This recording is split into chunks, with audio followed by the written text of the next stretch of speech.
बौद्ध, सिख, जैन भी हिंदू का पार्ट है, तो हम ये भी बोल रहे हैं कि तो हम हिंदू के टेम्पल में भी हम लोग ऐसा मेंबर रख दीजिए, कोई अयोध्या में रख दीजिए या तो ये रख दीजिए, या ऐसा प्रावधान नहीं है तो हमको भी किसी अन्य धर्म के धर्मस्थल पर ऐसा मेंबर रखा जाए या मस्जिद में रखा जाए, ऐसा प्रावधान नहीं है। इस विषय BTMC एक्ट 1949 के एक्ट के लिए जहाँ पर एक प्रावधान है, सिर्फ 4 ही बौद्ध है, कमेटी में कुल 9 में से 4 ही बौद्ध है। विश्व में किसी भी धर्म का धर्मस्थल का जो भी है प्रबंधन कमेटी, उसी धर्म के लोग ही संचालन करते हैं।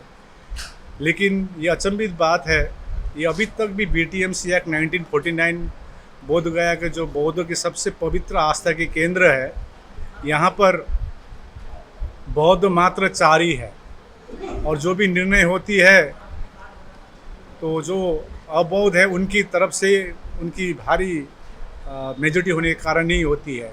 अभी अभी सरकार ने पिछली साल कमेटी में फेरबदल की गई है, नई कमेटी आई है जिसमें 4 बौद्ध और 2 अन्य धर्म के रखे हुए हैं, और DM रहते हैं आपका चेयरमैन।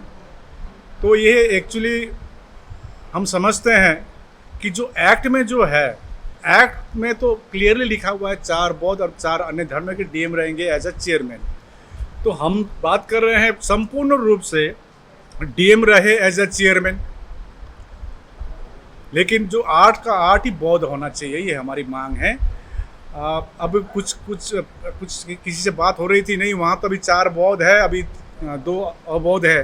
लेकिन हमारा कहना क्या है कि एक्ट में जो लिखा है, एक्ट को संशोधन किया जाए या निरस्त किया जाए, या ऐसा प्रावधान नहीं है तो हमको भी किसी अन्य धर्म के धर्मस्थल पर ऐसा मेंबर रखा जाए या मस्जिद में रखा जाए, ऐसा प्रावधान नहीं है।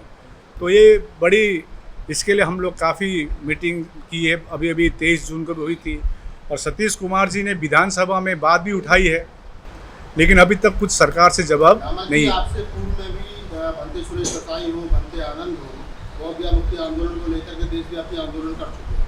भंते सुरेश ससाई के नेतृत्व में, भंते आनंद जी के नेतृत्व में जो आंदोलन हुए हैं, उसमें लालू जी की सरकार में जो संशोधन हुए, अब आप दोबारा से एक्ट को बदलने की बात कर रहे हैं, तो आपको लगता है कि सरकार आपकी बात मानेगी? देखिए, हम अपना मांग रखेंगे, एक है बौद्ध, और अन्य पूर्ण कानून नहीं मांग रहे हम लोग, जो है जायज़ है वो मांग रहे हैं। और विगत दिन में जो भांते सुरेश ससाई जी ने जो आंदोलन की थी 91 से, उनको धन्यवाद देना चाहेंगे कि उनके आंदोलन से ही काफ़ी बौद्धों को ये मालूम चली, चरम आंदोलन हुई थी, लेकिन उस आंदोलन को विफल किया गया या विफल हुआ, कई कारण हो सकती है उसका। और इसी कारण से हमने देखा कि भांते सुरेश ससाई का जो आंदोलन हुई थी, 30 साल गुजर गए, लेकिन सब चुपचाप बैठे हुए हैं, बड़ी बड़ी संस्था भी चुपचाप बैठे हुए हैं। तो इसी आधार पर पिछली साल 22 अप्रैल में हम लोग ने बोध गया में सभी को बुलाकर ये निर्णय ली कि क्या आगे क्या रणनीति तैयार करनी होगी, कि या तो हम चुपचाप बैठे रहें या जो अन्यायपूर्ण कानून इसके हम लोग खिलाफ में आवाज़ उठाएं। तो सभी संस्था से एक आवाज़ उठी है, नहीं हम लोग को बात रखनी पड़ेगी। पिछली साल 26 नवंबर में संविधान दिवस के उपलक्ष्य में एक काफ़ी बड़ी हम लोग ने बोधगया में 50,000 बौद्ध की शांति रैली की थी।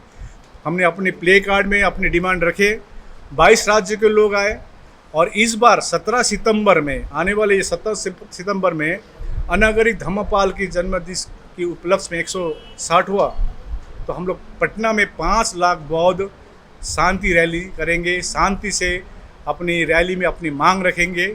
और ये आपने जो प्रश्न की, आपने कहा कि ये नहीं होगा, लेकिन आप मेरे को एक चीज़ बताइए, संसार के किसी भी धर्म स्थल हो, जैसे मुस्लिम भाइयों का मक्का मदीना है, वहाँ पर मुस्लिम भाई रहते हैं एज अ कमेटी में, या क्रिश्चियनों की हो या हमारे हिंदू भाइयों की हो, वहाँ हिंदू ही रहते हैं, तो बौद्ध के वहाँ पर अन्य धर्म के क्यों रहेंगे, ये हमारी मांग है। जो पूर्व में आंदोलन हुए हैं, चाहे भंते सुरेश ससाई हो, चाहे भंते आनंद के नेतृत्व में, क्या कमी उनसे आपको मिली है, क्या उनसे सीख मिली है, क्या उन लोगों को भी आप इस आंदोलन का हिस्सा बनाएंगे? देखिए, इसी आपको बोल रहा था पिछली साल 22 अप्रैल में हम लोग ने सभा की। पिछले आंदोलन विफल होने के कारण काफ़ी कारण हम लोग को सामने मिली। हम जो बौद्ध जो है हिमालय से भी है, लद्दाख से लेकर अरुणाचल प्रदेश, सिक्किम, मैं स्वयं महायाना से हूँ। तो ज़्यादातर हम लोग देखे उसका कारण होता है कि थेरावादी भांति का ज़्यादा इनका आंदोलन थी। तो इस बार जो आंदोलन हो रहा है, हिमालयन बौद्ध हो, पूरा विश्व के बौद्ध हो, थेरावादी हो, हिनायाना हो, महायाना हो, अम्बेडकरवादी हो, सभी फूले हो, सभी को लेकर हम लोग ये आंदोलन में कर रहे हैं। जो पिछला आंदोलन था वो थेरावादी बंटों ने किया था, इस बार का जो आंदोलन है वो सारे का देखिए, वो आंदोलन सरकार को आंदोलन को दबाने का कोशिश की जाती है। कई सारे कारण भी होते हैं, वो आपको भी मालूम है। किसी को पद का लोभ देकर, किसी को पैसों का भी हो सकता है, या अंदरूनी कुछ मामला भी हो सकते हैं। हम लोग ने काफ़ी अध्ययन की उस आंदोलन किन कारण से विफल हुई, और ये हम लोग जो बौद्ध जो पूरा भारतवर्ष से हम लोग लगे हुए हैं, ये हम एक नया रणनीति तैयार करके हम अपना मांग रख रहे हैं। बंते जी आपसे लेते तेजस्वी बंते जी, क्योंकि आप बौद्ध मुक्ति आंदोलन से बंते आनंद जी के साथ जुड़े रहे, मैंने काफ़ी लंबे समय से देखा है।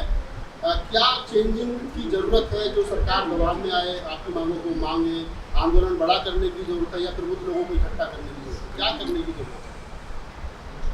अभी तक यही हमें समझ में आया कि जो प्रचार प्रसार माने लोगों के तक जाना चाहिए कि मैनेजमेंट किसका है, ये अभी तक के लोगों को मालूम नहीं है। लगभग 80-90% लोगों को ये मालूम नहीं है कि मैनेजमेंट कौन कर रहा है और किस तरह का है। लोग तो देखते हैं कि वहाँ भंते दिखाई देते हैं, लेकिन जो दिखाई दे रहे हैं वो भंते लोगों को कोई पावर नहीं है, कुछ भी नहीं है, ऐसे ही बिठाए हुए हैं।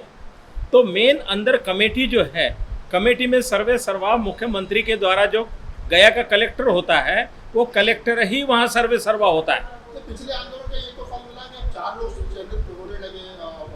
नहीं, पहली बार 4 लोग भंते लोग आए थे, चारों ने मिल करके जो काम किया, जो बोधगया के आसपास विकास देख रहे हैं, वो सब लोगों ने मिल के किया हुआ एक फल देख रहे हैं।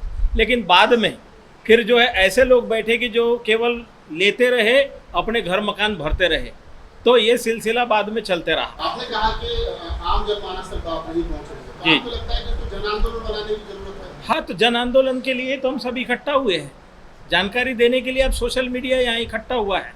उस समय सोशल मीडिया नहीं था, हम लोग चिट्ठियाँ लिखते थे, लेकिन आज जो है सोशल मीडिया का ज़माना है, और जो हमारी बात जो है तमाम लोग सुन रहे हैं, तमाम लोग जान रहे हैं, और सोशल मीडिया के माध्यम से पूरे देश में चर्चा हो रही है।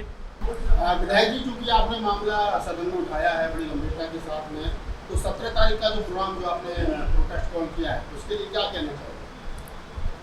देखिए, 17 तारीख को सड़क पे जो बौद्ध धर्म के मानने वाले लोग हैं, जो संविधान सबको अधिकार देता है, धार्मिक स्वतंत्रता का अधिकार है। यदि बौद्ध धर्म एक स्वतंत्र धर्म है, तो उनके सारे अधिकार बौद्ध धर्मों के पास में होना चाहिए। और जो उनका सबसे बड़ा धार्मिक स्थल जो महाबोधि मंदिर है, वो आज भी 1949 बीटीएमसी एक्ट के अनुसार इनके हाथ में नहीं है। तो इसकी लड़ाई ये सड़क पे लड़ेंगे, और हम सदन में तो लड़ ही रहे हैं। कितने लोग हैं आपके साथ सदन में? आपसे पहले लालू यादव जी इस मामले को उठा चुके हैं, अभी आप इसको उठा रहे हैं। सरकार कितनी गंभीर है पूरे मुद्दे को लेकर? देखिए, सरकार की गंभीरता दिखती है कि इनके मानने वाले लोग कितना अपने सवाल पे संजीदा हैं। यदि ये 17 सितंबर का जो लड़ाई है, जो मार्च है, 5 लाख लोग जब सड़क पे मार्च करेंगे शांति तरीके से, तो ये सिर्फ बिहार का मामला नहीं होगा, ये पूरे दुनिया का मामला बनेगा। ये पूरी दुनिया में संदेश जाएंगे। और नीतीश कुमार जी ने तो बौद्ध धर्म के लिए काम भी किया है, बौद्ध पार्क बनाया है, बहुत सारे बुद्ध के नाम पे मेमोरियल बनाए हैं। तो नीतीश कुमार जी को अगर सही से इस बात को समझाया जाए, आंदोलन और सदन दोनों जगह पे, तो मुझे यकीन है कि नीतीश कुमार जी बीटीएमसी एक्ट में बदलाव करके पूर्ण अधिकार बौद्धों को देंगे।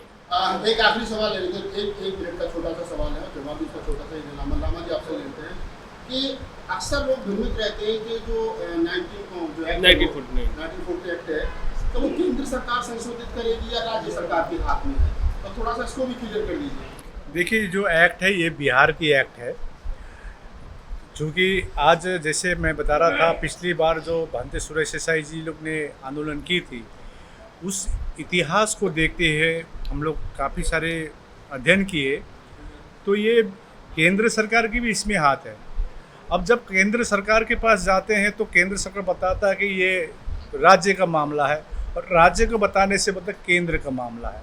तो आज बौद्धों को क्लियर करे, आज बौद्धों को क्लियर करे। देखिए, ये मामला जो जिसका भी हो, बौद्धों का बिहार बौद्धों को संचालन करने दे, यही हमारी मांग है।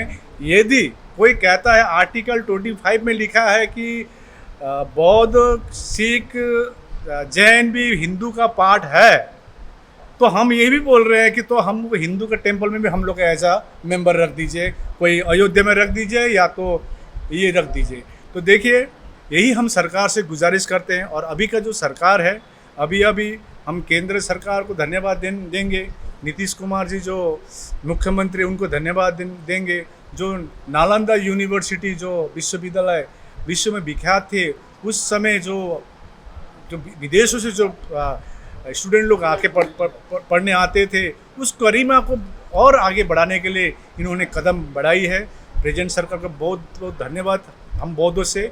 और जो बुद्धिस्ट सर्किट जो बनाए, और हम आशा रखते हैं जो सरकार है केंद्र में और राज्य में, निश्चय बौद्धों को न्याय देंगे और इस संचालन समिति में संपूर्ण रूप से बौद्ध का हो।